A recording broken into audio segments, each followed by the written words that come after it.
number 2, na before throwing stones, check your own heart. Bago kayo mang-akusa ng ibang tao, tingnan nyo muna yung puso nyo. Amen ba? Bago kayo, before you accuse other people, tingnan nyo ba kung may kasalanan ako? Mostly, nakatingin tayo sa ibang tao. Pero actually, ang dami rin kailangan baguhin sa sarili mo. Can I hear aloud, amen? Why do we condemn other people?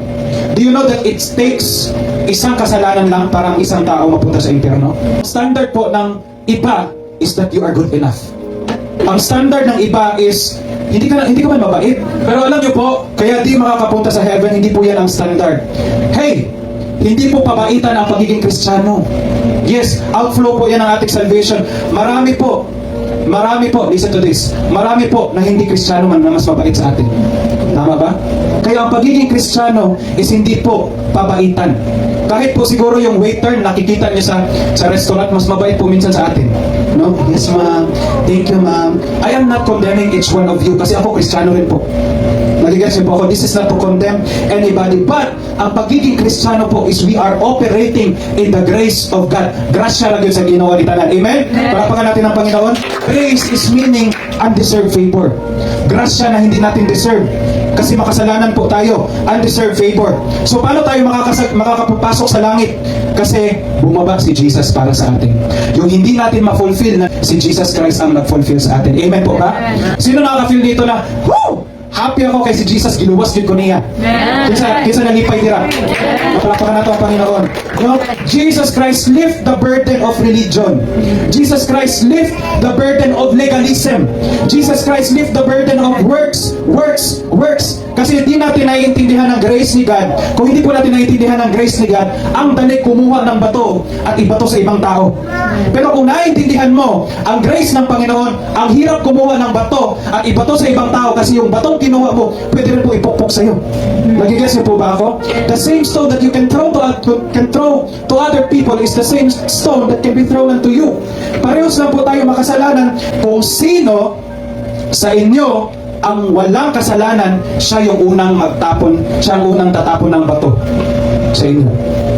After niya sinabi niyan, bumuhod siya ulit at nagsulat.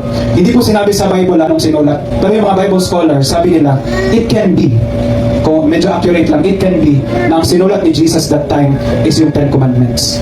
Kasi it says in Deuteronomy chapter 9 verse 10, sabi dito that the Lord gave 2 stone tablet kay Moses and it was engraved by the finger of God.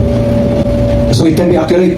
Pero meron din ako naisip na pwede lang, baka lang sa akin lang, baka lang pwede ang sinulat niya yung mga pangalan ng tao doon, pangalan ng mga tao doon, tapos yung mga kasalanan nila. Nagsulat siya dito. Ito si JJ, addict. Ay, ito si Joy, wala naga-tithes and offering. Ay, ito si Jai, wala naga-worship during praise and worship. Ay, ito si ito si Gigi, sige sinungaling. Ay, ito si Jojo, akin yung lahat.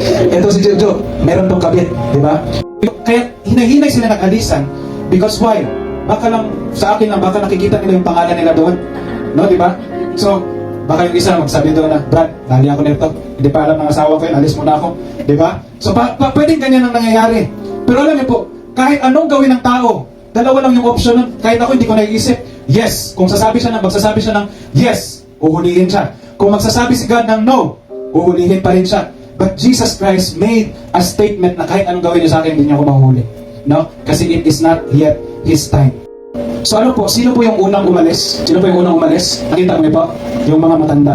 Yung unang umalis. Sa tingin ko lang rin po na dami kong opinion ko lang to. Pero pag ang opinion ko na lahat ng Philippines ko, mali na yun.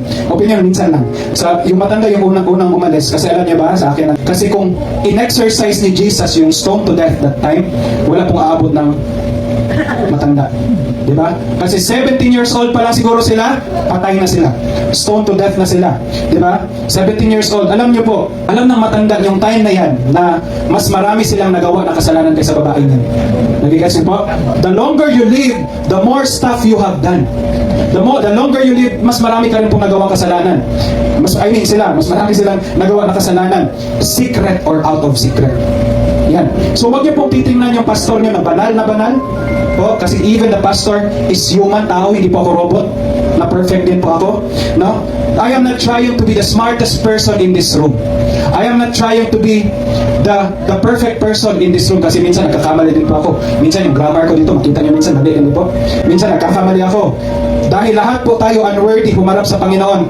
Kahit pinakamagandang ginawa mo sa harap ng Panginoon, it's still a filthy rag in the eyes of God. Amen ba? At kung magre-rely ka lang sa sarili mo, efforts mo, good deeds, mga ginawa mong mabuti, ay nako. Kahit ikaw ang pinakamalakas mag-amen, mag-amen, parehas ni Shopee, ikaw ang pinakamalakas mag-amen sa church, ikaw ang pinakamaganda na prayer, ang ganda ng mga vocabulary words na ginawa mo during prayer, kahit ikaw ang pinaka-naka-memorize ng Bible from Genesis to Revelation, kahit ikaw yung grabe magtaas ng kamay mo during worship, kahit ikaw yung grabe mag-take down notes during Sunday, sabihin ko sa iyo, mag-frustrate ka lang po. Kasi yung taong inakala mong nasa impyerno, katabi mo pagdating sa langit. Nagigets niyo po ako. Mag-frustrate ka lang, yung tao na pinag-pray mo, Lord, ilapay mo niya sa impyerno. Katabi mo lang sa langit kasi parehos lang pa tayo mga salanan and in-accept si Jesus Christ.